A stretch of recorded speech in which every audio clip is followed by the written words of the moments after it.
إن الحمد لله نحمده ونستعينه ونستغفره ونعوذ بالله من شرور أنفسنا ومن سيئات أعمالنا من يهده الله فلا مضل له ومن يضلل فلا هادي له وأشهد أن لا إله إلا الله وحده لا شريك له وأشهد أن محمدا عبده ورسوله يا أيها الذين آمنوا اتقوا الله حق تقاته ولا تموتن إلا وأنتم مسلمون يا أيها الناس اتقوا ربكم الذي خلقكم من نفس واحدة وخلق منها زوجها وبث منهما رجالا كثيرا ونساء واتقوا الله الذي تساءلون به والأرحام إن الله كان عليكم رقيبا يا أيها الذين آمنوا اتقوا الله وقولوا قولا سديدا يصلح لكم أعمالكم ويغفر لكم ذنوبكم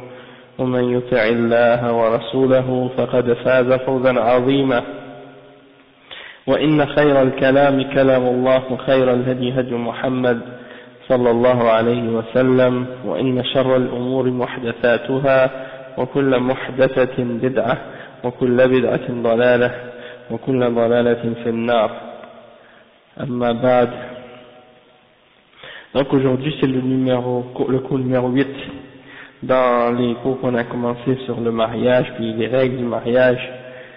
Puis la semaine passée on avait parlé de différentes questions en ce qui concerne le choix de comment choisir la personne qu'on veut marier. Puis on avait parlé des questions qui se rapportent au manhaj. C'est-à-dire de faire attention à la personne qu'on demande en mariage, même si ce sont des musulmans, même si la femme est musulmane, même si l'homme est musulman, de faire attention qu'il soit sur la sunna, qu'il soit sur le Coran et sur la sunna, pas seulement musulman avec la bouche, des gens qui se disent musulmans, puis qui pratiquent l'islam, c'est-à-dire ils font la salat, ils font le ramadan, mais ils ont toutes sortes d'idées, des manières de penser, des aqidah qui sont tout à fait contraires à l'islam. D'accord, donc on continue encore dans cette même voie en ce qui concerne comment faire pour choisir la bonne personne. Puis, il y a des gens, des fois, ils cherchent des choses un peu bizarres dans la personne qu'ils veulent trouver pour marier. Et des fois, c'est des conditions qui sont contraires à l'islam qu'ils demandent. Ils établissent des conditions. Ils disent, bon, moi, si je veux me marier, si c'est un homme, il dit, bon, moi, je veux une femme qui travaille, qui est indépendante, qui a des diplômes, qui va m'aider. Il y a des hommes maintenant de plus en plus, même il y a des gens qui m'ont confirmé ça, dans les pays musulmans, il y a des hommes qui exigent que la femme avec qui ils vont se marier travaille, soi-disant pour les aider. Alors qu'on sait très bien que dans l'islam, c'est le devoir de l'homme de s'occuper de sa femme économiquement, de lui donner, de pouvoir pour elle le logement, de pouvoir pour elle les vêtements et la nourriture et les choses essentielles de la vie. C'est une obligation pour l'homme. Donc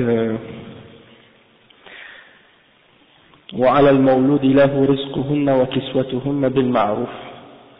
C'est-à-dire le père de l'enfant, le mari de la femme, il a comme responsabilité de vêtir et de nourrir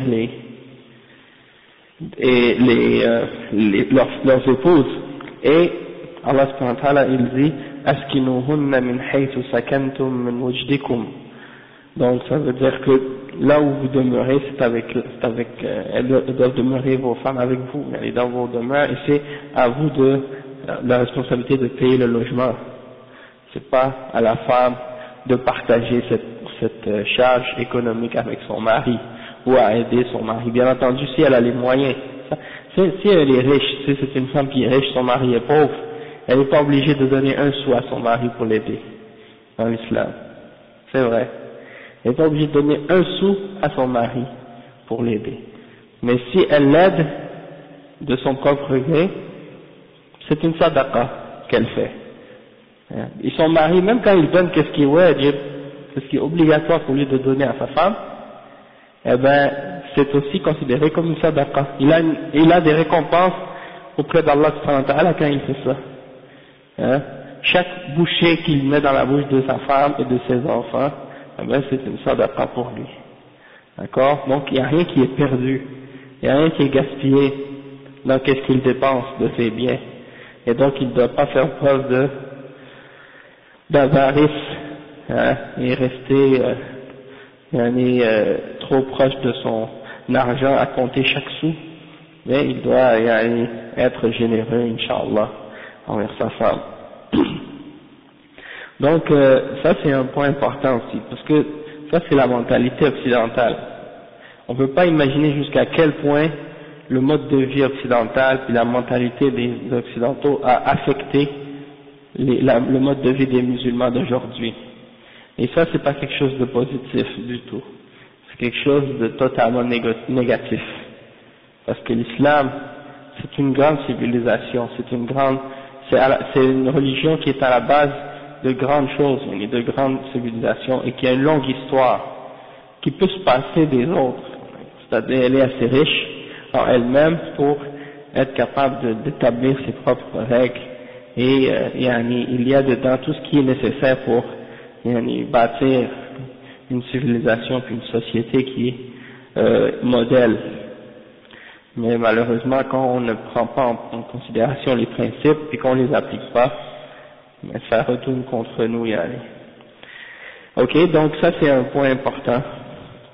Wa alaykum salam wa rahmatullahi wa barakatuh.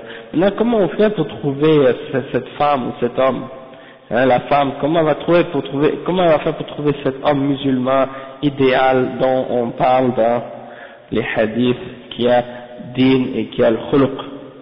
Et comment l'homme il va faire pour trouver cette femme idéale dont on parle dans les hadiths, ذات din,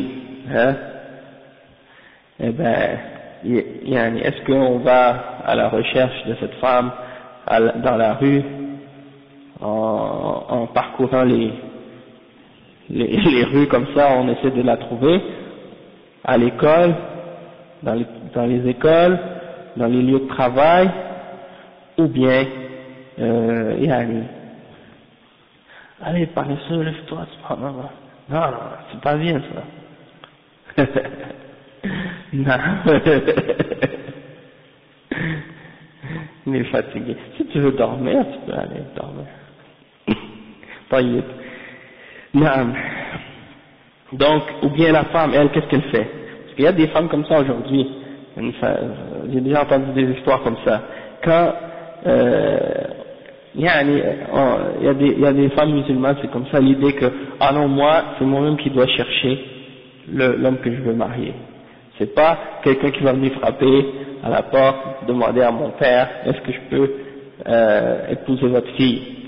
Elle dit non, moi c'est pas comme ça que ça marche, moi-même je vais aller dans l'école, dans la rue, dans les trucs, dans les endroits publics, puis là je vais rencontrer des hommes, on va faire des fréquentations, on va discuter, je vais essayer de les voir, puis après, si ça marche avec quelqu'un, donc je vais les présenter à mes parents, des trucs comme ça. Hein?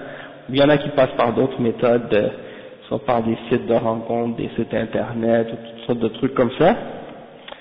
Et ça, c'est pas une méthode qui est en accord avec les règles de l'islam. Bien entendu, dans l'islam, la femme, elle se mélange pas elle doit pas se mélanger avec des hommes dans les endroits publics, ou dans les écoles, des trucs comme ça. Donc ça montre à un certain point comment on s'est éloigné des règles de la religion. Comment, sous prétexte de vouloir suivre le mode de vie moderne et de marcher avec la société, comment la société fonctionne, on s'est égaré du mode de vie islamique. Et puis c'est pour ça aussi qu'on voit donc que les filles, c'est pour ça que l'islam a établi qu'il doit y avoir un wali qui est responsable de la femme pour le mariage, pour justement éviter ce genre de choses-là. Parce que si c'est la femme qui va décider par elle-même, de choisir par elle-même dans la rue, en fréquentant des hommes, elle va tomber sur n'importe qui. Et puis elle va pas prendre en considération nécessairement la religion et la foi comme un critère de base. Hein, elle va se baser sur l'apparence, le look, le style, la personne qui sait bien parler. Hein, surtout il y en a des hommes, c'est des professionnels, ils savent parler. Hein, ils peuvent facilement faire tourner la tête d'une fille avec quelques mots, yani. Même si elle est intelligente, même si elle se croit très intelligente, même. Parce que donc c'est pour ça que c'est très dangereux, des trucs comme ça. Donc comment ça se passe? En général, comment ça se passe, c'est que quand une fille est connue pour sa piété, pour sa foi, les gens le savent en réalité parce que elle sort pas n'importe quand, elle sort pas toute seule, quand elle sort, elle se couvre comme il faut, elle porte le hijab, elle est connue comme ça dans le quartier, dans l'endroit où elle habite, les gens savent que ça c'est une fille d'une bonne famille, qui est droite, qui est bien élevée, tu vois, donc les gens la connaissent et la respectent. Et donc, dans des situations comme ça, souvent, qu'est-ce qui va arriver, c'est qu'il y a des frères qui vont aller parler au père de cette fille et aller demander au père pour marier sa fille, pour demander sa fille en mariage. Et là, si, bon, le père il va regarder est-ce que c'est une personne qui est bien et tout, est-ce qu'il a un bon comportement, est-ce qu'il a une bonne religion, hein? Ils doivent le connaître aussi, cette personne. Est-ce qu'il est connu? Est-ce qu'il prie dans la mosquée? Demandez aux gens de la mosquée, qu'est-ce que vous savez de cette personne? Hein? Si après on voit que c'est une bonne personne, là, il va y avoir ce qu'on appelle al-khitba. Ok? Et al-khitba, c'est lorsque l'homme qui va demander la main de la fille chez ses parents. Et c'est là qu'il va pouvoir aller la voir. Ok? Souvent les gens ils disent ouais mais comment on fait pour savoir, comment on fait pour choisir la femme si on peut pas la voir à l'avance? Donc c'est de ça qu'on va parler aujourd'hui, dans ce sens-là. Donc dans les règles de l'islam, parmi les règles du mariage, il y a qu'est-ce qu'on appelle al-khitba. C'est pas comme la khutba, une différence entre la khutba, qu'est-ce qu'on fait le Jumu'ah, et la khitba. La khitba c'est quand un homme qui demande une fille pour aller demander la main d'une fille. Donc j'ai trouvé dans un livre de Cheikh Saleh Al-Fawzan, finalement j'ai pas pris le livre de Cheikh Ibn Uthaymin parce que il était trop résumé, c'est pas assez détaillé. Donc dans ce livre-là il y a un chapitre qui parle de ça. Cheikh il mentionne un hadith, قال عليه الصلاة والسلام إذا خطب أحدكم امرأة فقدر أن يرى منها بعض ما يدعوه إلى نكاحها فليفعل. رواه أحمد وأبو داود. وفي حديث آخر انظر إليها فإنه أحرى أن يؤدم بينكم. Ça veut dire quoi? Ça c'est rapporté par At-Tirmidhi, An-Nasa'i et Ibn Majah selon Al-Mughira ibn Shu'bah. C'est un hadith qui dit quoi? Ça dit que le prophète sallallahu alayhi wa sallam a dit, lorsque l'un de vous a envie d'aller demander la main d'une fille, ok, il a le droit et qu'il est capable de regarder, il est capable de voir qu'est-ce qui va l'inciter ou le pousser à vouloir la marier, eh ben il a le droit de le faire. Ça veut dire que dans le cas où par exemple tu as l'intention d'aller demander la main d'une fille, ok, eh ben dans ce cas-là, et que tu penses que si tu vas la demander en mariage, on va t'accepter, hein, t'as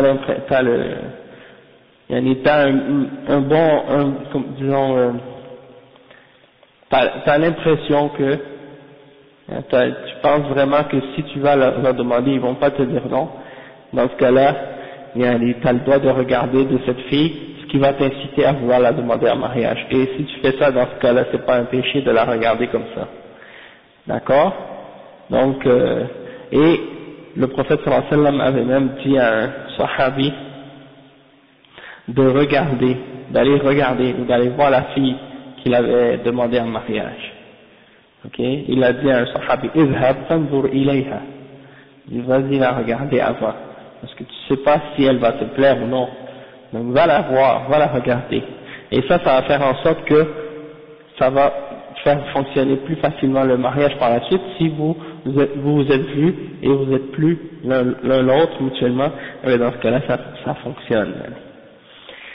Donc, le cheikh dit ensuite, فدل ذلك على الإذن في النظر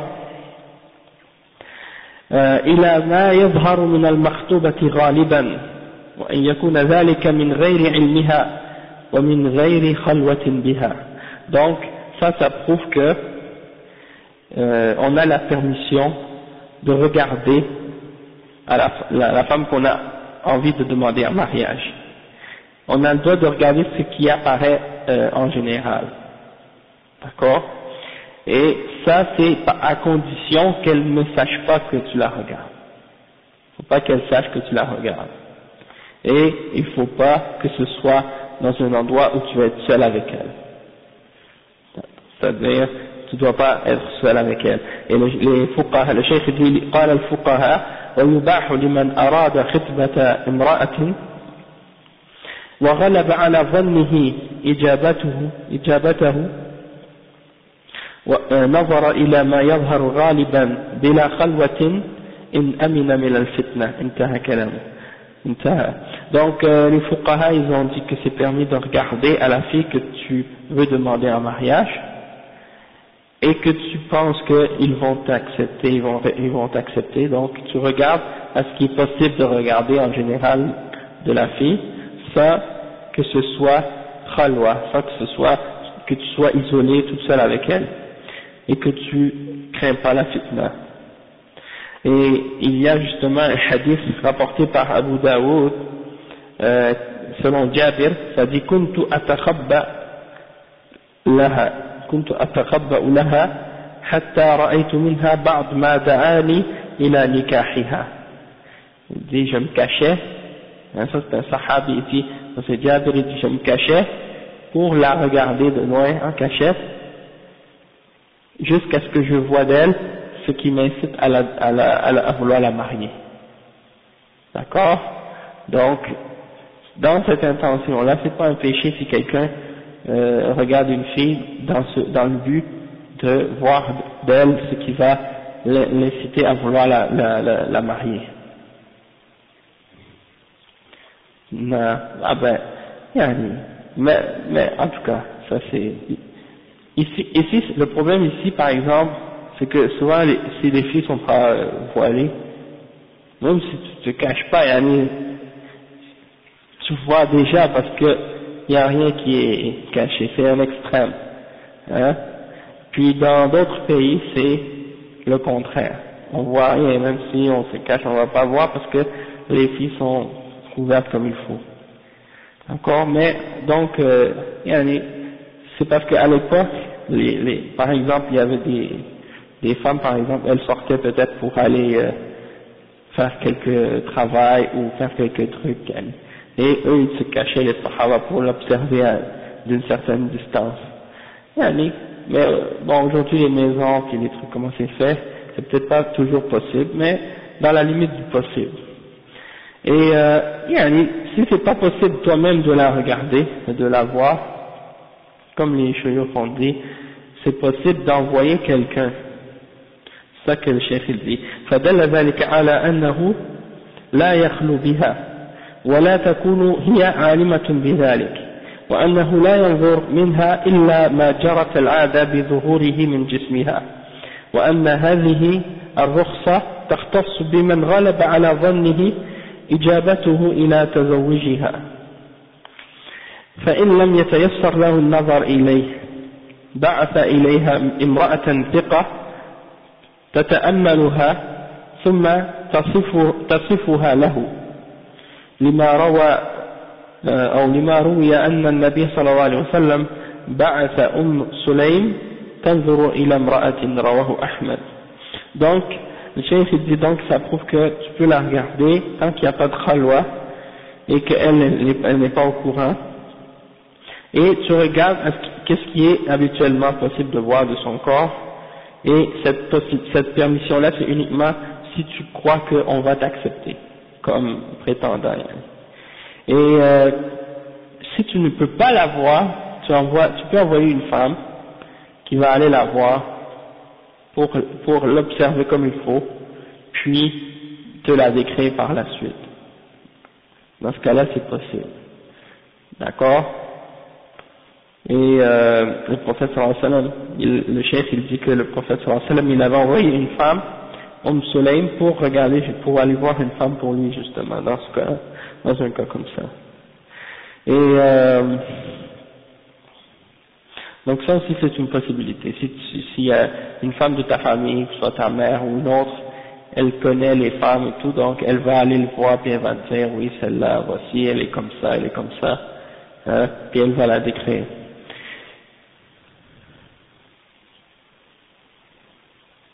Aussi, aussi il faut, comme le chef il dit, ومن استشير في خاطب أو مخطوبة وجب عليه أن يذكر ما فيه من مساوئ وغيرها ولا يكون ذلك من الغيبة. Donc si par exemple la personne à qui on demande conseil au sujet d'un prétendant ou d'une femme qu'on a demandé en mariage, il faut que la personne dise les défauts ou les fautes de la personne, ou si la personne a des maladies ou des trucs comme ça, des infirmités, elle le dit. Et ça c'est pareil, bah.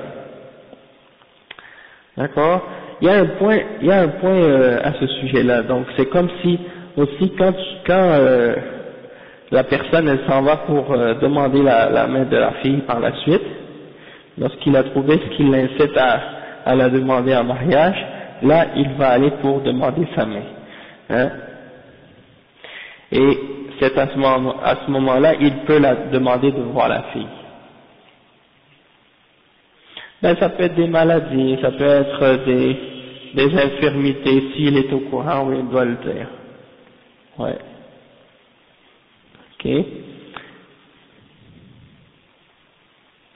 Ok. Donc c'est ça. Si tu t'en vas, tu vas aller voir tu vas aller voir les parents, tu vas voir la fille. Quand tu la vois, quand elle vient, quand tu vas voir la fille, quand tu vas pour voir la fille, et elle aussi elle va te voir, eh ben, il faut bien la regarder comme il faut. Tu vois, il faut bien la regarder comme il faut, pour être sûr que tu la vois bien, que tu la regardes bien. Parce qu'il y en a des fois quand ils vont voir la fille, ils sont timides, et puis ils n'osent pas regarder comme il faut la fille. Mais il faut bien la regarder, parce que si tu la regardes pas bien par la suite, tu vas regretter, peut-être. Donc c'est mieux de bien regarder comme il faut, pour être sûr que, wa alaykoum salam wa rahmatullahi wa barakatuh, pour être sûr que tu vas voir d'elle ce qui va te plaire. Quand elle se lève, si elle tourne le dos, tu prends quelques temps pour la regarder, l'observer comme il faut. Quand elle sort de la pièce, quand elle rentre, tu prends ton temps pour bien la regarder comme il faut, pour savoir si elle te plaît. Ok, et une fois que la personne t'a vu, ou que toi tu l'as vu, là par la suite tu as le choix d'accepter ou de refuser, si elle te plaît pas. Et si tu lui plais pas, elle a le droit elle aussi de refuser. Et son père n'a pas le droit de la forcer. Ok, ça c'est un point que souvent les gens ils négligent. C'est qu'on n'a pas le droit de forcer une fille à se marier avec quelqu'un qu'elle ne veut pas épouser. Et on a posé la question à un chef, c'est le chef Ben Baz, à ce sujet-là. Est-ce que c'est permis de forcer une fille à se marier si elle n'a pas envie, avec quelqu'un qu'elle ne veut pas? هل يجوز للأب أن يرغم ابنته على الزواج من شخص لا تريده؟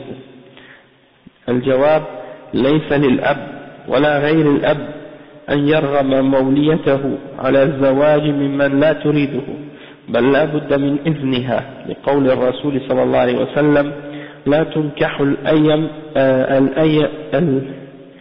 الأيم حتى تستأمر ولا تنكح البكر حتى تستأذن. وقالوا يا رسول الله كيف إذنها؟ قال أن تسكت. وفي لفظ آخر إذنها سماتها. وفي اللفظ الثالث والبكر يستأذنها أبوها وإذنها سكوتها. فالواجب على الأب أن يستأذنها إذا بلغت 9 فأكثر، وهكذا أولياؤها لا يزوجونها إلا بإذنها. Donc ils ont posé la question, est-ce que c'est permis de forcer une fille à se marier avec quelqu'un qu'elle ne veut pas épouser? Cheikh il a dit le père n'a pas le droit de forcer, ni le père ni autre personne que le père n'a pas le droit de forcer la personne dont il est le wali, la fille dont il est le wali, à se marier avec quelqu'un qu'elle ne veut pas. Même il doit demander sa permission, il doit demander son avis et sa permission.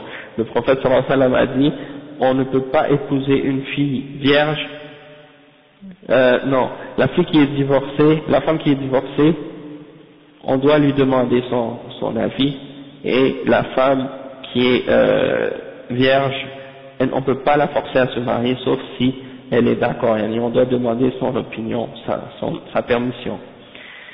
Et ils ont demandé au messager d'Allah, et comment elle va donner sa réponse ou son point de vue ou sa permission. Ils ont dit sa permission ou son approbation, c'est quand elle se tait, son silence. Wa alaykoum salam wa rahmatullah. Parce qu'en général, la fille vierge elle est timide. La fille vierge elle est timide. Donc elle n'ose pas toujours répondre à la question quand on lui demande. Donc si elle ne dit rien, ça veut dire qu'elle est d'accord. Et au sujet de la fille vierge aussi, ça c'est une des caractéristiques que quelqu'un doit chercher lorsqu'il cherche à se marier avec une femme, c'est-à-dire la fille vierge. Parce que le prophète sallallahu alayhi wa sallam, il a incité les sahaba à épouser des filles qui sont vierges. Et il a dit que par exemple, il y a un hadith où il y a un sahabi qui s'était marié, et puis le prophète sallallahu alayhi wa sallam lui a dit est-ce que tu as marié une fille vierge? Et il a répondu non. Il a dit non parce que j'ai des enfants et tout ça, donc, ou bien je crois que sa femme était morte, il avait des enfants, donc il avait préféré marier une femme qui n'était pas vierge et tout pour pouvoir mieux s'en occuper, parce que le prophète sallallahu alayhi wa sallam lui a dit ce serait bien si tu épouses une fille vierge, comme ça tu peux comme si tu vas être plus à l'aise avec elle et tout, des choses comme ça. Puis dans un autre hadith, ça dit elle est plus facilement satisfaite avec peu lorsqu'elle est vierge que lorsqu'elle a déjà été mariée auparavant. D'accord? Donc si elle était divorcée, dans ce cas-là, des fois elle est plus exigeante, elle a plus de demandes, etc. Puis souvent c'est comme ça. Donc l'avantage d'épouser une fille qui est vierge. Et ici c'est souvent que les jeunes filles, à cause des études, elles prennent beaucoup de temps avant de se marier. Des fois elles arrivent, des fois les filles ici, les musulmanes, peuvent rester vierges jusqu'à très tard quand même. Mais l'affaire c'est que aussi quand la fille devient plus vieille, eh ben le temps qu'elle passe à faire des études, son esprit c'est déjà fait, elle a déjà fait ses opinions sur la vie, sur toutes les choses. Donc quand elle se marie par la suite avec quelqu'un, elle est plus dure dans ses choix, dans ses idées, dans ses points de vue, dans ses opinions. Des fois peut-être même elle s'est déjà tracé une carrière ou une idée de la vie. Tandis que si elle est plus jeune, eh ben elle apprend à former son caractère au fur et à mesure avec son mari.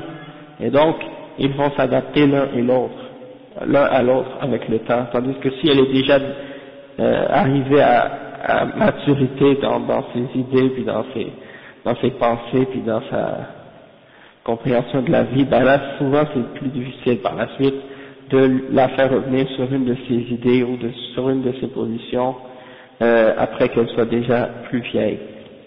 Donc c'est pour dire, c'est pas interdit d'épouser une femme qui est plus âgée ou qui est divorcée ou qui est veuve, sauf que c'est encouragé, on est encouragé ou recommandé d'épouser des filles vierges.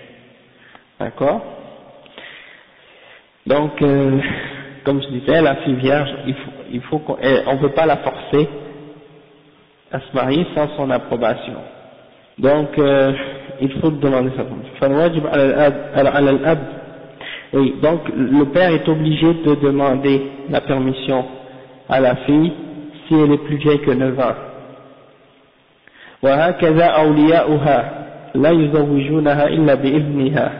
Donc, même si c'est pas son père, par exemple son père est mort, elle a une autre personne qui est son wali, eh bien il ne peut pas la marier non plus sans son approbation.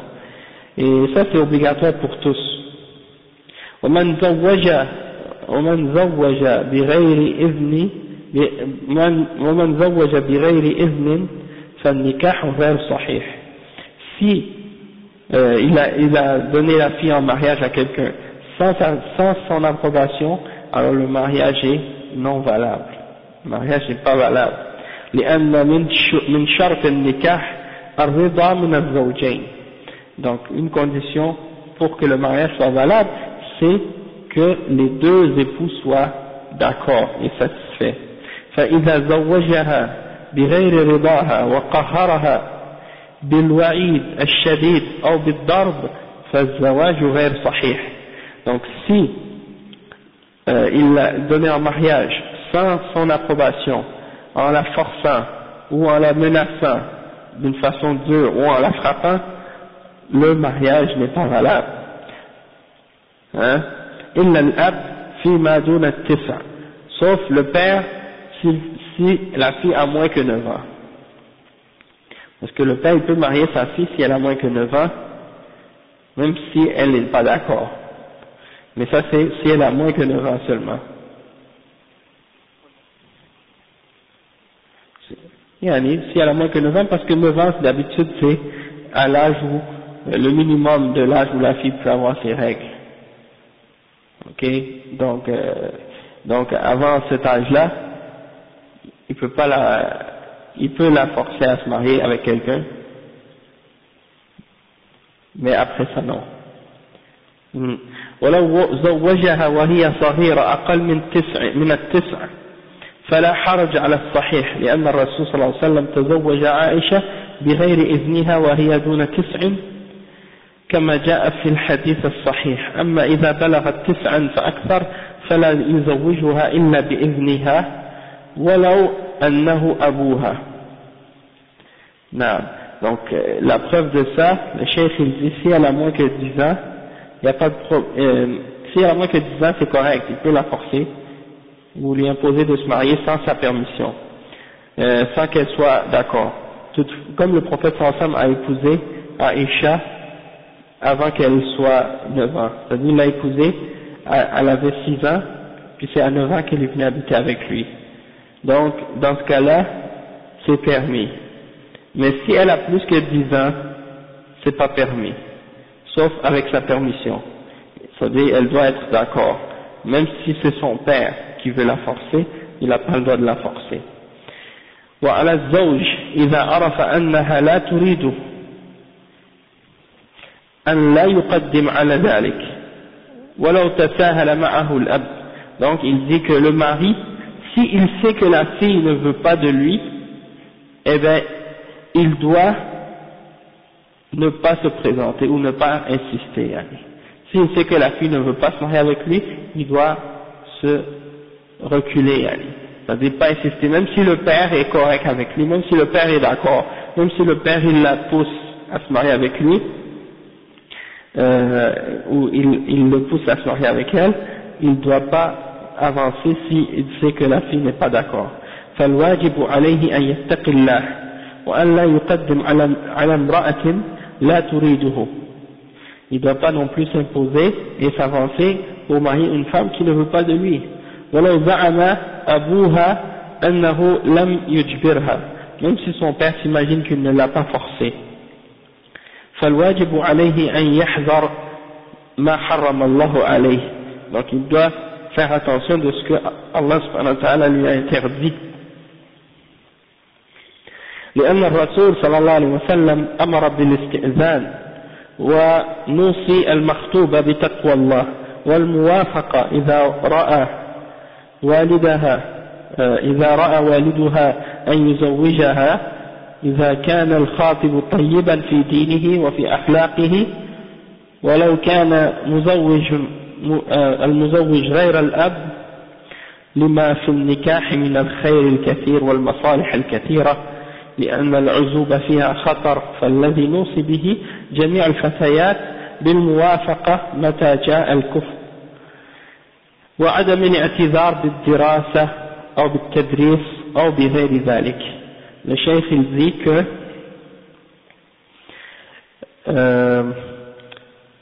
donc il y a l'obligation de demander la permission à la fille et son approbation, et on conseille ou on donne le conseil à la fille qu'on a demandé en mariage de craindre Allah subhanahu wa ta'ala et d'accepter le prétendant qui vient et qui respecte les conditions et qui a une bonne religion et qui a un bon comportement, hein, et qui correspond à son niveau, yani, donc de la demande, qui vient la demander en mariage, de pas s'opposer inutilement si la personne est bien, de pas chercher des fausses excuses, hein, même si le wali c'est pas le père, yani, si elle voit que le prétendant est un homme qui est bien, qui est correct, de le marier, parce qu'il dit qu'il y a du bien dans le mariage. Et dans le célibat, il y a beaucoup de dangers, et donc c'est pas le cheikh il dit de ne pas prendre pour excuse les études ou l'enseignement ou d'autres excuses de ce genre. Donc ça c'est ce qu'il a dit à ce sujet-là.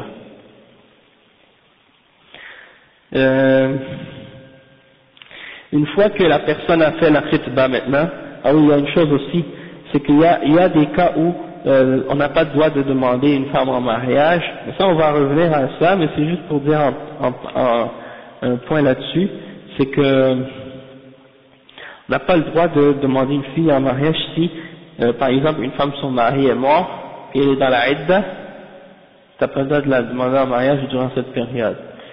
Il faut que tu attendes les 3 menstrues, ou bien ça dépend des cas.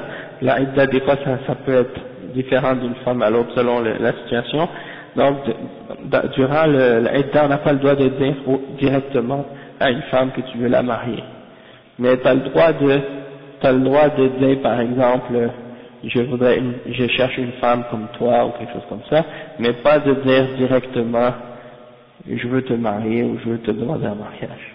Tu as le droit de le demander comme indirectement, de le faire comprendre indirectement, et tu n'as pas le droit de le dire ouvertement et indirectement. Oui.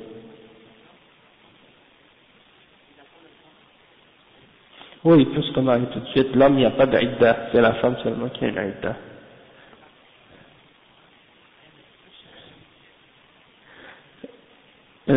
Non, il faut qu'elle attende. C'est-à-dire,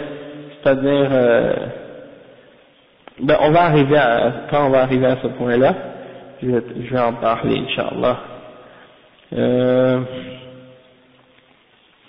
Ok.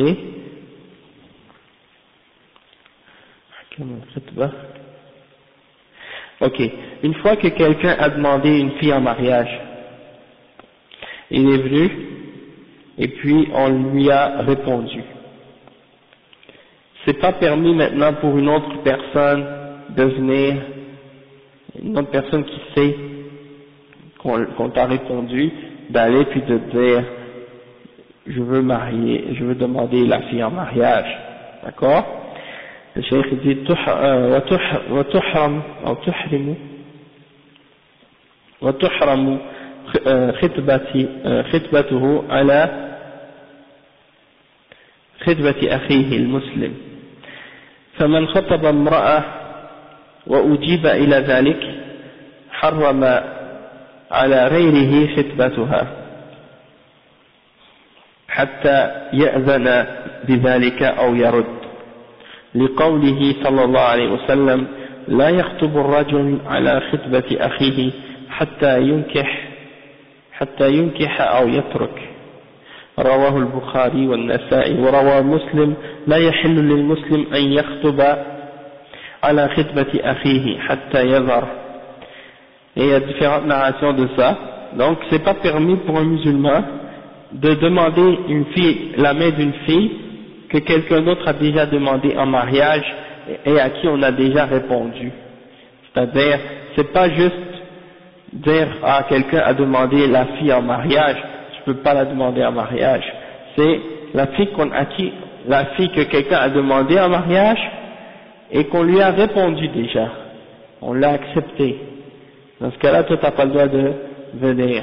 Mais si quelqu'un l'a demandé en mariage et on l'a pas encore répondu, dans ce cas-là tu peux demander. Donc toi aussi. D'accord? Donc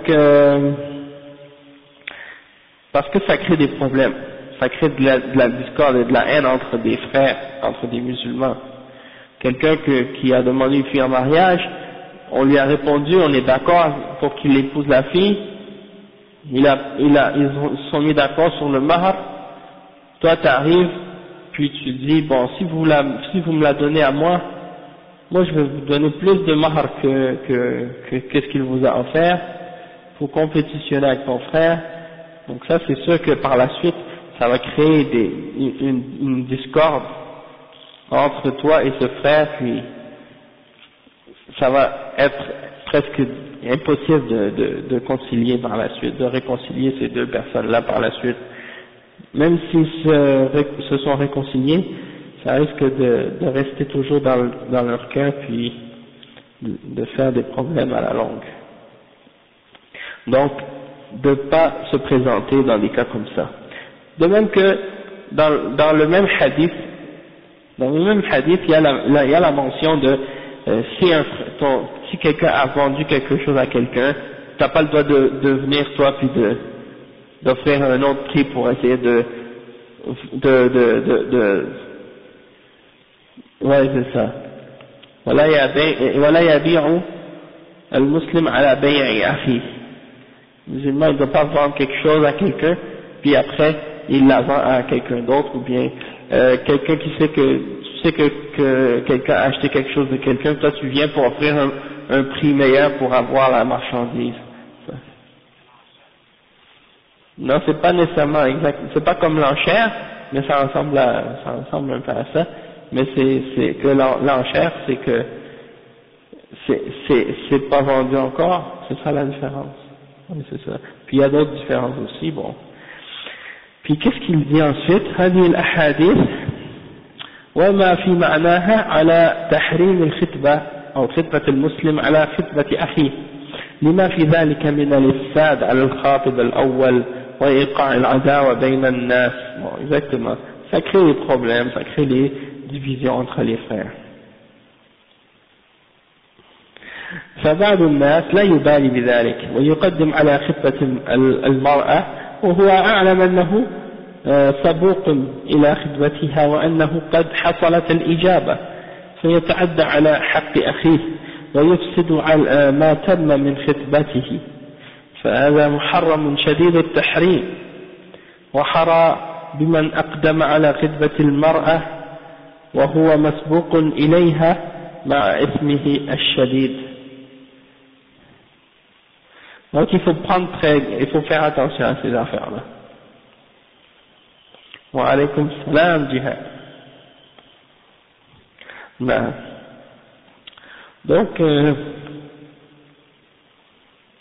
Donc ça c'est les règles en ce qui concerne al-khitba, ok.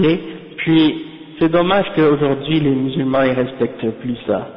Les parents ils demandent plus ils respectent plus, il y a beaucoup de parents musulmans, ils vivent plus selon ces règles-là, justement parce qu'ils sont ici. Des fois, il y a différentes façons, il y en a qui le font de différentes façons, par exemple, même si ils le font pas exactement de cette façon-là. C'est que, par exemple, bon, s'ils sont ici, ils vont connaître quelqu'un dans leur pays, pour leur fille, ils vont dire, bon, ok, on va la marier avec celui-là, un cousin ou bien quelqu'un de la famille. Puis donc, ils arrangent le mariage entre eux comme ça. Des fois, ça se fait de cette façon-là. Mais des fois, qu'est-ce qui est triste parfois aussi, c'est que on prend pas en considération la religion. On prend, des fois, ils prennent, comme on a dit déjà, ils prennent en considération d'autres choses que la religion. Donc, on dit, et c'est combien le pourcentage qui disait l'autre jour des musulmans qui pratiquent l'islam, qui font la prière à Montréal? Je crois que c'était 20%. C'est même pas 20% des musulmans qui pratiquent l'islam. Ah, ils disent ça dans un article de journal. Bon, et là encore, qu'est-ce qu'il voulait dire par la pratique? Peut-être qu'il voulait parler juste de prier à la mosquée, ou aller à la prière du vendredi. En tout cas, je sais pas, mais en principe, c'est vrai qu'il n'y a pas beaucoup de musulmans qui pratiquent en principe. Ouais, parmi les musulmans. En tout cas. Babun fi aqd nikah wa arkanihi wa shurutihi. Les conditions, le contrat de mariage et les piliers du mariage et les conditions du mariage. يستحب عند إرادة عقد النكاح تقديم خطبة قبله تسمى خطبة ابن مسعود يخطبها العاقد أو غيره من الحاضرين ولفظها إن الحمد لله نحمده ونستعينه. Donc c'est ça, quand on veut faire le contrat de mariage, c'est bon de faire précéder le contrat de mariage par qu'est-ce qu'on appelle khutbat al-haja, khutbat ibn Mas'ud, c'est qui est rapporté par ibn Mas'ud, et c'est le khutbah qu'on fait au début de chaque cours et que le prophète sallallahu alayhi wa sallam faisait avant les discours et les khutbahs. Il disait toujours ça: inna alhamdulillah nahmaduhu wa nasta'inuhu wa nastaghfiruh wa natubu ilayhi wa na'udhu billahi min shururi anfusina wa min sayyiati a'malina man yahdihillahu fala mudilla lahu ومن يضلل فلا هادي له وأشهد أن لا إله إلا الله وحده لا شريك له وأشهد أن محمدا عبده ورسوله. Donc ça c'est ça c'est le khutbah, mais après il y a aussi les trois versets qu'il faut réciter. Le premier c'est le verset 102 dans sourate Ali Imran: Ya ayyuhalladhina amanu ittaqullaha haqqa tuqatihi wa la tamutunna illa wa antum muslimun. Le deuxième, c'est le verset 1 dans sourate An-Nisa: Ya ayyuhan nas ittaqu rabbakum alladhi khalaqakum min nafsin wahida wa khalaqa minha zawjaha wa batha minhuma rijalan kathiran wa nisaa wattaqullaha alladhi tasaaluna bihi wal arham inna allaha kana alaykum raqiba. Et le troisième verset, c'est le verset 70 et 71 dans sourate Al-Ahzab. Il dit: Ya ayyuhalladhina amanu ittaqullaha wa qulu qawlan sadida. Surat Al-Ahzab: yuslih lakum a'malakum wa yaghfir lakum dhunubakum wa man yuti'illaha wa rasulahu faqad faza fawzan 'azima. Ça c'est à la fin. C'est à la fin de Surat Al-Ahzab. Et donc ça c'est recommandé de réciter ça pour commencer. Et puis quand tu récites ça, après tu peux faire comme un petit résumé des principes du mariage, l'importance du mariage, les devoirs des époux l'un envers l'autre et les droits des époux l'un sur l'autre, et ensuite de parler des bienfaits du mariage, des trucs comme ça. Puis après de passer au contrat de mariage lui-même.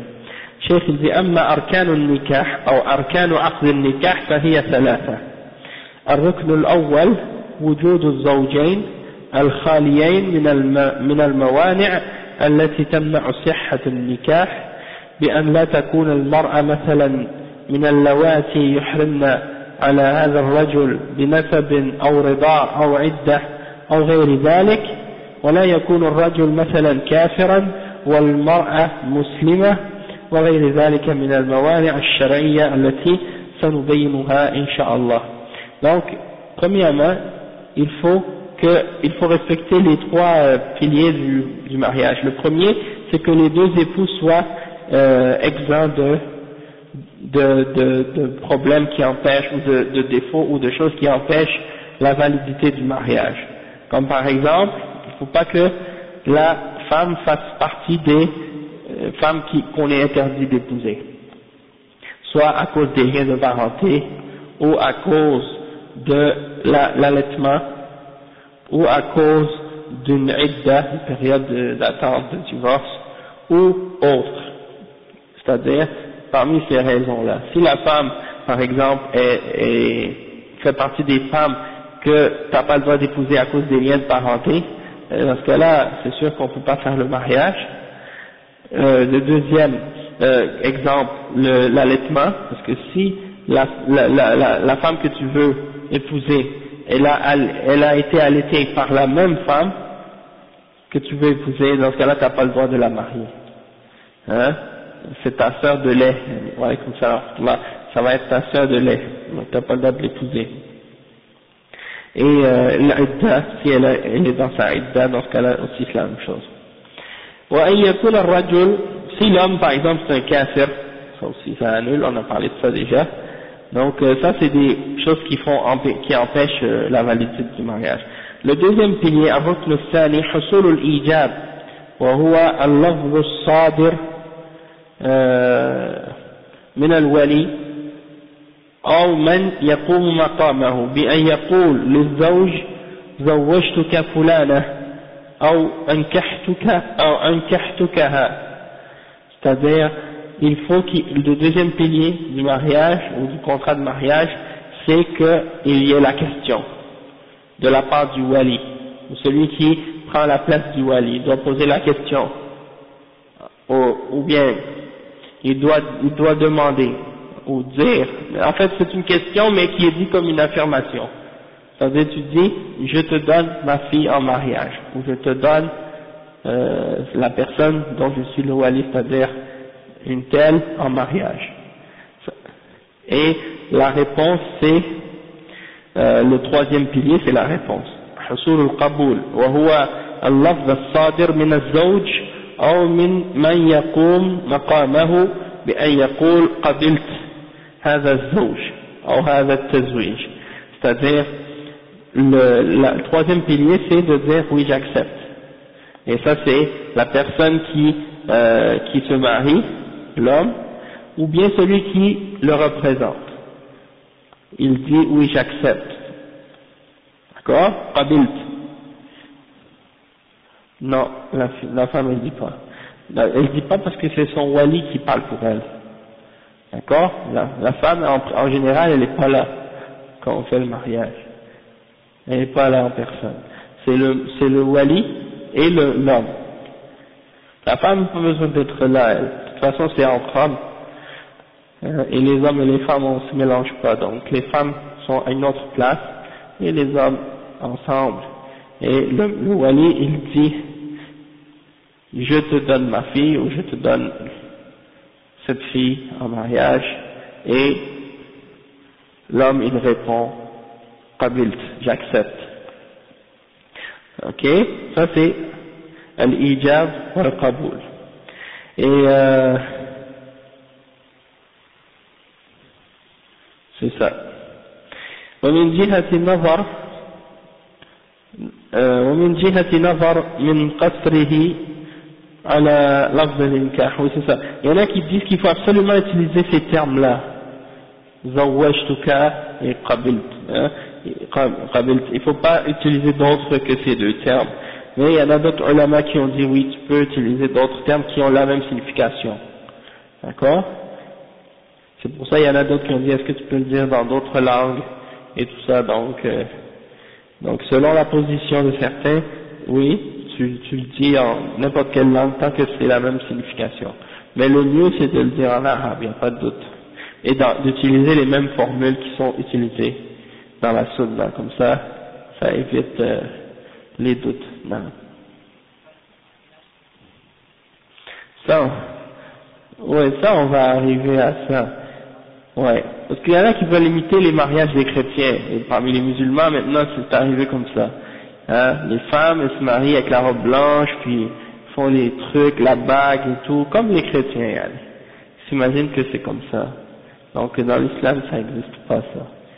Ok, c'est pas nécessaire comme on a dit qu'il n'y a pas un prêtre dans l'islam qui fait des mariages. Maintenant tout le monde imagine que c'est l'imam qui doit marier quelqu'un. C'est pas l'imam qui marie. En fait, l'exemple que je vous ai donné là, il n'y a même pas la mention de l'imam dans les 3 piliers du mariage.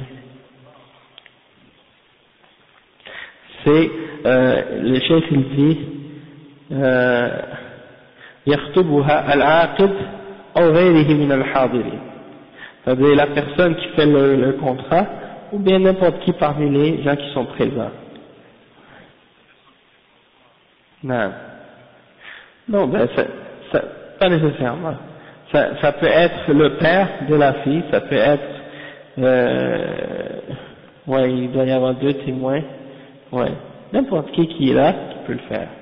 C'est pas, il n'y a pas un imam qui doit être là spécifiquement.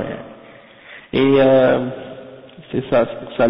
Tant que le père de la fille est là, le wali est là, et les 2 témoins, et que la fille est d'accord, le père il dit au gars, zawwajtuka binti, et l'homme il dit qabilt. Et ça y est, le mariage est fait. C'est fini. Oui. Les autres affaires qui viennent après, à la mairie et tout ça, c'est des trucs administratifs. Mais le mariage, le contrat de mariage, c'est quand le père il dit zawwajtuka binti, et toi tu dis qabilt. Ça c'est le contrat. Non, c'est pas par écrit. Le contrat de mariage, c'est verbal, en premier. Ensuite, qu'est-ce que tu vas écrire et tout ça, ça c'est administratif. C'est juste pour confirmer, pour protéger les droits des deux époux, puis tout ça. Et puis pour que ce soit plus officiel, pour que ce soit plus, que tu aies une preuve écrite, pour éviter les problèmes, les complications, puis tout ça. C'est ça. C'est ça. Même, bon, ça pourrait aussi exister, mais c'était pas une condition pour la validité du contrat de mariage. D'accord? Mais bon, c'est ça. Donc aujourd'hui, il y en a qui pensent, bon, il faut que ce soit le wali, il faut que Qu'est-ce qui se passe dans certains pays musulmans, comme moi, je me souviens en Arabie Saoudite, il y a personne qui va se marier à la mosquée. Ici, les gens, ils disent, on va aller à la mosquée pour se marier. Parce qu'ils ont imité des chrétiens qui vont à l'église pour se marier devant le prêtre. Donc ils disent on va aller à la mosquée pour se marier devant l'imam. Ça n'a rien à voir avec l'islam. Le mariage en Arabie Saoudite par exemple, c'est dans d'autres pays musulmans, c'est un homme qui travaille pour l'État, travaille pour la mairie, il vient dans la maison des gens qui veulent se marier, et il assiste au contrat de mariage et il fait signer les papiers au père et à l'époux puis tout ça avec les témoins. C'est comme ça. Oui, c'est ça, al-udul, comme on l'appelle. C'est ça le mariage. C'est pas nécessaire que ce soit fait dans une mosquée. Dans certains pays musulmans, comme au nord de l'Afrique, je sais que les gens ils appellent ça al-Fatiha. Qu'est-ce qui est le contrat de mariage, c'est al-Fatiha. Sauf que d'appeler le mariage Fatiha, c'est une bid'a. Ou de réciter la Fatiha lors de cette cérémonie-là, c'est une bid'a. Parce que ça fait pas partie de la sunna, le prophète sallallahu alayhi wa sallam, il faisait pas ça. Il récitait khutbatul haja. Inna alhamdulillah, nahmaduhu wa nasta'inuhu, et les 3 versets. Mais il récitait pas al-Fatiha lors de cette occasion-là. Donc de spécifier qu'il faut réciter le Fatiha pour le mariage, ça devient une bid'a. Ça devient une innovation dans la religion. Et ça c'est parce que ça fait partie de la tradition maintenant. Et en fait c'est une bid'a. Donc ça, il faut faire comprendre aux gens que c'est une bid'a. Puis il y a des gens qui mélangent entre ils appellent ça la fiançaille, hein, je pense que c'est la fiançaille, la Fatiha. Qu'est-ce qu'ils appellent l'acte, en réalité c'est ça le mariage. Le père il dit je te donne ma fille et l'autre il répond j'accepte. Ça c'est le mariage, c'est pas la fiançaille, c'est le vrai mariage. Sauf que culturellement comment ça se passe, c'est que le gars il va pas rentrer la fille chez lui après avoir fait le contrat de mariage verbal à ce moment-là. C'est uniquement après la fête qu'il va rentrer avec la fille chez lui. Et donc, ça c'est pour différentes raisons. Je ne sais pas, pourquoi ils font ça? Ok, là ils font l'acte de ils font juste lire Al-Fatiha. Bon, ça là en fait c'est ça. Dans ce cas-là, s'ils font pas le qaboul ou l'ijab ou le qaboul, s'ils font pas la question et la réponse, dans ce cas-là, c'est pas un mariage, c'est pas encore le mariage. Dans le but, par exemple, juste de faire comme une sorte de promesse de mariage. Parce qu'ils ont, comme par exemple, il a fait la khitba, comme tu dis. Il vient pour dire, je veux marier votre fille. Puis là, ils se fatiha ensemble.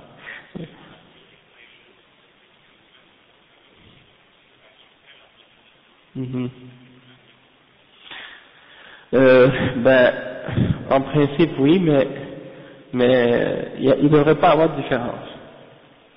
Non. Sauf que la différence c'est juste que il demande pas son opinion. Mais même j'avais entendu parler par exemple que si son père l'a mariée avec une personne avant qu'elle ait 9 ans, quand elle arrive à l'âge, elle a le droit par la suite de faire annuler ça, oui, par la suite. Wallahu a'lam, j'ai entendu ça, j'ai lu ça quelque part, mais il faudrait que je vérifie pour être sûr. Ouais, c'est ça. Et comme tu dis fiançailles eux-mêmes, c'est-à-dire sans que les parents soient au courant, yani. Ah, ok. De faire les fiançailles. Oui, c'est ça, il n'y a pas de fiançailles. Une période, c'est ça. Ouais. Après la khitba, c'est pas comme s'ils sont mariés. Et lorsqu'il y a eu la promesse, soi-disant ils se promettent de se marier ou des trucs comme ça, ils n'ont pas le droit de rester ensemble toutes seules, de marcher, de parler comme si ils sont mariés, comme certaines personnes font. Parce qu'ils ne sont pas encore mariés dans ce cas-là.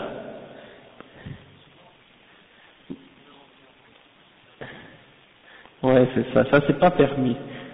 C'est juste après le mariage qu'ils ont le droit de rester seuls ensemble ou de parler ensemble et des trucs comme ça. Tu vois? Sinon, avant, c'est pas permis parce que c'est ça ce qui se passe. Il y a des gens, par exemple, ils sont imités les kuffars, donc ils sortent ensemble avant de se marier, tu vois. Puis ils dépassent même des fois des limites là. Puis par la suite, ils décident de pas se marier. Donc la fille, elle continue son chemin, puis le gars lui continue son chemin. Et là, c'est pas bon pour la fille, parce que c'est comme si là elle a connu quelqu'un, tu vois. Et là elle va connaître une autre personne encore, puis une autre personne encore, puis ça veut dire qu'elle perd sa timidité, sa réserve, sa gêne, puis elle commence à connaître plein d'hommes, donc c'est pas bon comme ça. Puis ces jeunes-là qui font ça, des fois ils se disent ah mais mon intention c'est je vais me marier avec elle. Non, mais sauf que tu sais pas si tu vas te marier avec elle. C'est ça le problème. Peut-être que tu vas pas te marier avec elle. Comme ça arrive souvent chez ces jeunes-là. Parce qu'ils font ça en cachette des parents parfois ou dans le dos des parents. Et puis il n'y a rien de sérieux, il n'y a pas de rien d'officiel. Puis surtout, comme je disais la dernière fois, pour les filles qui n'ont pas de parents musulmans, les filles converties, eh bien souvent elles négocient elles-mêmes leur truc de mariage avec les hommes. elles vont parler avec les hommes par elles-mêmes, toutes seules, elles vont s'arranger, elles essaient de les connaître toutes seules. Et ça c'est risqué. C'est préférable si elles parlent avec la personne, mais en présence de son wali. Après avoir fait la khutbah, si lui il veut lui parler, il lui parle, il va lui parler chez elle, avec la présence de son wali qui va être là, plutôt que de lui parler toute seule. Oui, c'est ça. Le but c'est juste de faire savoir. C'est pour ça qu'on peut frapper que les femmes elles frappent le douf ensemble. Mais on n'est pas arrivé là encore. Donc, soyez un peu patients. Inch'Allah, on va arriver à ce sujet-là. Oui, vous allez trop vite. Non. Ok. ولكن الواقع اوكي ينعقد النكاح من أخرس بكتابة أو شعارة المرسوم. Ok, donc le mariage, une fois que tu as dit, que quelqu'un t'a dit je te donne ma fille et l'autre il a dit j'accepte, le mariage est conclu, le contrat de mariage est conclu. إذا حصل الإيجاب والقبول انعقد النكاح ولو كان المتلفظ هازلا لم يقصد معناه حقيقة. Même si la personne elle disait ça pour rire, ça compte. C'est-à-dire si le père il dit à quelqu'un je te donne ma fille et l'autre il répond j'accepte, eh bien c'est sa fille, c'est sa femme, et le mariage est valable. Ça veut dire que même si tu le dis en blaguant pour rire, ça compte. Pardon? Même si tu n'avais pas l'intention. On rigole pas avec ça. Le chef il a mentionné le hadith بقوله صلى الله عليه وسلم ثلاث هزلهن جد وجدهن جد جدهن جد الطلاق والنكاح والرجعة رواه الترمذي. Il y a trois choses que quand tu rigoles avec elle ou tu veux blaguer c'est sérieux, puis quand tu es sérieux ben ça compte, c'est sérieux, c'est le divorce, le mariage et le fait de reprendre ta femme après que tu l'as divorcée. Ces trois choses-là, tu peux pas rigoler avec. Même si tu le dis pour blaguer, ça compte, c'est sérieux. Donc faites attention pour pas donner votre fille en mariage ou pour pas divorcer votre femme en blague alors que...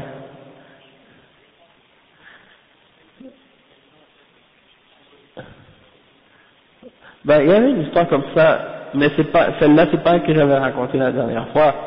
C'est une autre histoire d'un père qui avait donné sa fille en mariage à un autre homme pour un rial. C'était ça l'histoire. Et le chef il a dit ça c'est quelque chose de bien, il faut encourager des hommes qui font des choses comme ça, masha'Allah. Donc, puis là il y a les conditions de mariage. Il y a 4 conditions pour que le mariage soit valable. أما شروط صحة النكاح فهي 4. الشرط الأول تعيين كل من الزوجين فلا يكفي أن يقول زوجتك بنتي إذا كان عنده عدة بنات أو يقول زوجتها ابنك وله عدة أبناء يحصل التعيين بالإشارة إلى المتزوج أو تسميته أو وصفه بما يتميز به. Donc il faut, première condition, il faut désigner chacun des époux pour que ce soit valable. C'est-à-dire, tu peux pas juste dire je te marie, je te donne ma fille en mariage alors que tu as plusieurs filles. C'est comme quelqu'un qui a 4 filles, il dit je te donne ma fille en mariage. Il faut qu'il spécifie laquelle d'entre elles il donne, puis l'autre il peut pas dire par exemple je donne ma fille en mariage à ton fils et il a plusieurs fils. Il faut spécifier lequel de ses fils à qui, soit en l'indiquant, soit en le nommant, ou soit en disant par exemple en le décrivant d'une manière qui va faire en sorte qu'on va pouvoir le distinguer. الشرط الثاني رضا كل من الزوجين بالآخر فلا يصح إن أكره أحدهما عليه لحديث أبي هريرة لا تنكح الأيم حتى تستأمر ولا البكر حتى تستأذن متفق عليه. C'est ça ce que j'avais mentionné tout à l'heure, la question qu'on n'a pas le droit de forcer une jeune fille à se marier. On n'a pas le droit de forcer personne à se marier, ni un garçon ni une fille. D'accord, mais le plus courant c'est qu'on force la fille. Donc c'est pas permis de forcer la fille à se marier. إلا الصغير منهما الذي لم يبلغ. Si par exemple le garçon ou la fille sont tout petits, en bas de 9 ans comme on avait dit, dans ce cas-là c'est permis de les marier sans leur permission. والشرط الثالث أن يعقد على المرأة وليها. لقوله صلى الله عليه وسلم لا نكاح إلا بولي رواه الخمسة إلا النسائي فلو زوجت المرأة نفسها بدون وليها فنكاحها باطل لأن ذلك ذريعة إلى الزنا ولأن المرأة قاصرة النظر عن اختيار الأصلح لها والله تعالى خاطب الأولياء بالنكاح.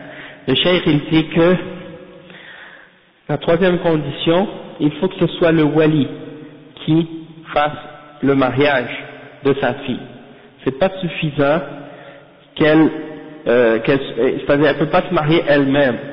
Elle peut pas arriver puis décider comme si ça y est, je me marie à ce gars-là. Hein? Et si elle s'est mariée sans l'accord de son wali, sans la permission de son wali, si c'est pas son wali qui l'a mariée à un homme, eh ben le mariage n'est pas valable. Le mariage n'est pas valable.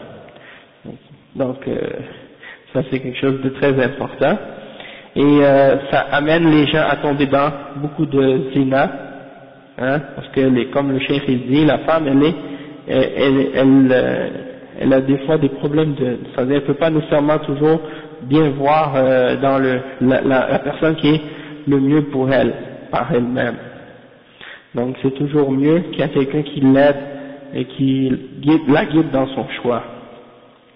Et Allah subhanahu wa ta'ala, quand il s'adresse au mariage, quand Allah subhanahu wa ta'ala parle du mariage des filles dans le Coran, il s'adresse toujours au wali en général et non pas à la femme directement. C'est pour ça que Allah subhanahu wa ta'ala il dit وَأَنْكِحُوا الْأَيَامَ مِنْكُمْ وقال تعالى فلا تعضلوهن وغير ذلك من الآيات. Donc c'est-à-dire donnez-les en mariage, hein, mariez-les, c'est-à-dire il dit pas aux femmes mariez-vous, il dit aux wali mariez-les, ou bien فلا تعضلوهن. Dans un autre verset Allah subhanahu wa ta'ala dit ne les empêchez pas de se remarier, de se marier avec leur mari qui les avait divorcés ou des trucs comme ça. Donc ça c'est le premier c'est le verset 32 dans Surat An-Nur, et l'autre c'est le verset 232 dans Surat Al-Baqarah. وولي المرأة هو أبوها ثم وصيه فيها ثم جدها لأب وإن علا. C'est-à-dire le wali de la femme c'est qui? C'est son père, ou bien celui qui l'a désigné, le père. Si le père a désigné quelqu'un, donc lui il a le droit d'être son wali. Puis, si le père est mort, ça va être son grand-père. Peu importe si c'est son arrière ou arrière-grand-père, l'important que c'est son grand-père. Thumma ibnuha, pardon? Oui, paternel, li'ab. Thumma ibnuha, puis son fils. Si la femme était divorcée, qu'elle avait des enfants, c'est son fils qui peut être son wali. Thumma banuhu, puis les fils de ses fils, c'est-à-dire ses petits enfants. Thumma akhuha li abawayn, ensuite son père qui ont les mêmes pères, son frère qui a le même père et mère que elle. Son frère qui a le même père et mère que elle. Thumma akhuha li ab, puis son frère du même père, même s'il n'a pas la même mère. Thumma banuhuma, puis leurs enfants à ces frères-là. Thumma ammuha li abawayn, puis son oncle li abawayn, c'est-à-dire des deux côtés, son oncle des deux côtés, de son père ou de sa mère, des deux parents.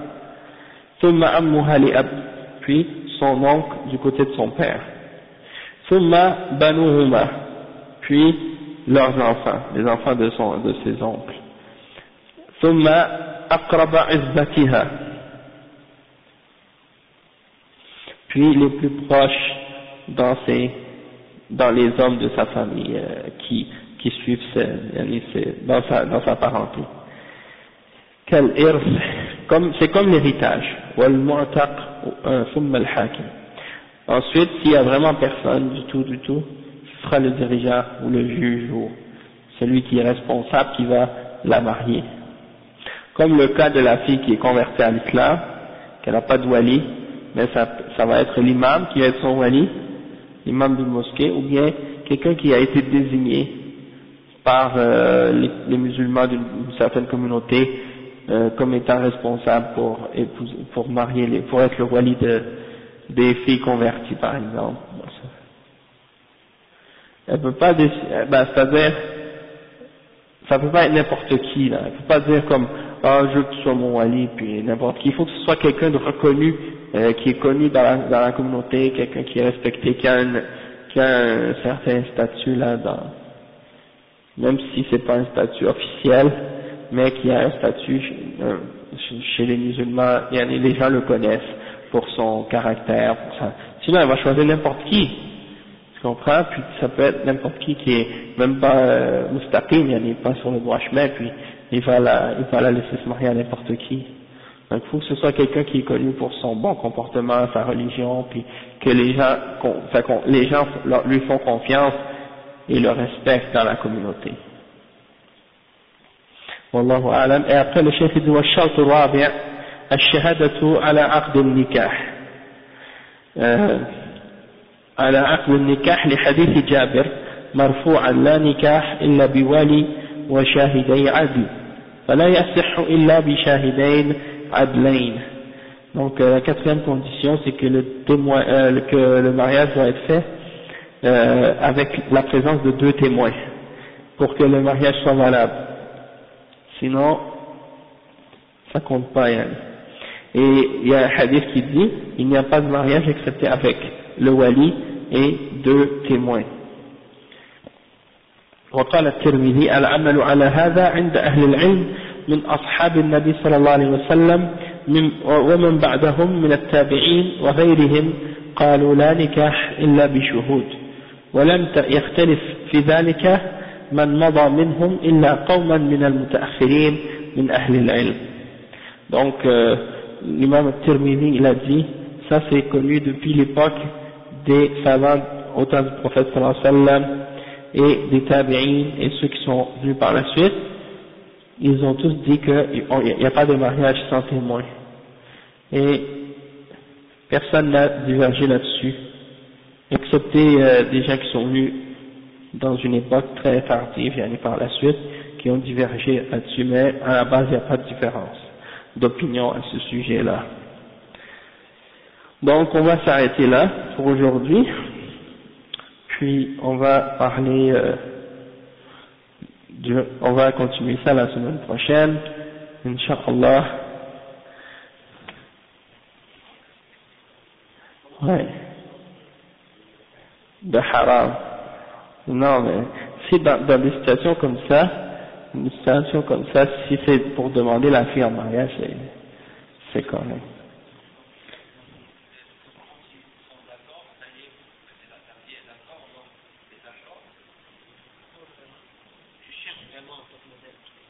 Ouais, non, c'est pas bon de chercher la femme. C'est pour ça les ulama ils ont dit, si tu trouves la femme qui a la religion qui a le bon comportement, et quand tu la regardes, elle te plaît, tu la maries. C'est pas ça qu'elle soit, comme tu dis là, le top modèle, reine de beauté. Parce que l'important c'est la piété. Puis aussi l'important c'est qu'elle t'attire, quand tu la regardes, elle te plaît. D'accord? Même si elle n'est pas la plus belle femme, l'important c'est que quand tu la regardes, elle te plaît.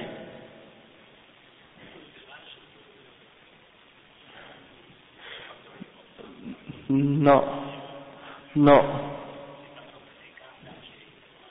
Même si là il y a 20 ans de différence, 30 ans de différence, ça dérange pas.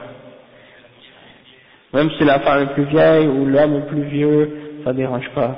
Subhanallah, je lisais des fatwas de Cheikh Ben Baz, quand il parlait par exemple des femmes qui sont professeurs, il disait que les femmes professeurs n'ont pas le droit d'enseigner à des garçons, même si c'est des enfants de primaire, même s'ils ont juste 10 ans ou 15 ans. Il y a le Cheikh il disait, un enfant de 10 ans, de 12 ans, il est capable de faire ce qu'un homme est capable de faire, c'est-à-dire il est capable de la faire tomber enceinte. Donc dans ce cas-là, il a le droit de se marier avec elle, et puis, ouais. Sérieusement, la femme qui a 30 ans, elle peut se marier avec un jeune garçon de 15 ans. Oui, c'est arrivé aux États-Unis, ben oui. Oui, une femme qui a, ouais, un garçon de 12 ans elle a abusé d'un petit garçon de 12 ans. Des professeurs, des professeurs, des femmes qui enseignent à l'école, avec un étudiant de 12 ans elle a abusé sexuellement, puis elle a eu un enfant avec lui, même 2 enfants je pense avec lui. Ah ouais. Non, il n'y a pas le facteur de l'âge, c'est pas un facteur. Sahih. Quand le prophète sallallahu alayhi wa sallam s'est marié avec Khadija, avec Khadija et avec Aïcha. Avec Khadija, il avait 25 ans, elle avait je pense 45. Et quand il s'est marié avec Aïcha, il avait je pense 45 et elle avait 9 ans. Ouais c'est ça, donc c'est l'inverse. Elle avait 6 ans quand il s'est marié avec elle, mais elle n'est pas rentrée chez lui, elle n'est pas venue habiter avec lui jusqu'à 9 ans, jusqu'à l'âge de 9 ans. Donc on voit les deux cas sont présents. Il n'y a pas un âge limite pour qu'un homme se marie avec une femme. Même si un homme a 40 ans, 50 ans, s'il désire se marier avec une jeune fille de 18 ans, de 17 ans, de 16 ans, il n'y a rien qui... Ah, les gens ils pensent pas. Oui, il y en a des musulmans, ils pensent comme les kuffars maintenant. C'est parce qu'on voit plus la vie comme elle est vraiment. On voit plus la vie comme une ibadah, comme une adoration, on est sur la terre pour adorer Allah, puis que on vit selon les règles d'Allah. On est en train de vivre comme une sorte de dualité, on est en train de vivre, en même temps on vit pour la dunya, on vit pour l'akhirah, on essaie de mélanger tout, puis on vit selon des doubles standards, on vit selon les kuffars, puis on vit selon l'islam en même temps, mais des fois même s'il y a des conflits entre les deux, on passe le mode de vie des kuffars au-dessus du mode de vie islamique. On juge plus toujours selon la loi d'Allah, donc ça c'est ça le problème. C'est ça qui fait que on a tous nos problèmes actuellement dans les pays musulmans. Donc وفيكم بارك إن شاء الله. سبحانك اللهم وبحمدك أشهد أن لا إله إلا أنت أستغفرك وأتوب إليك.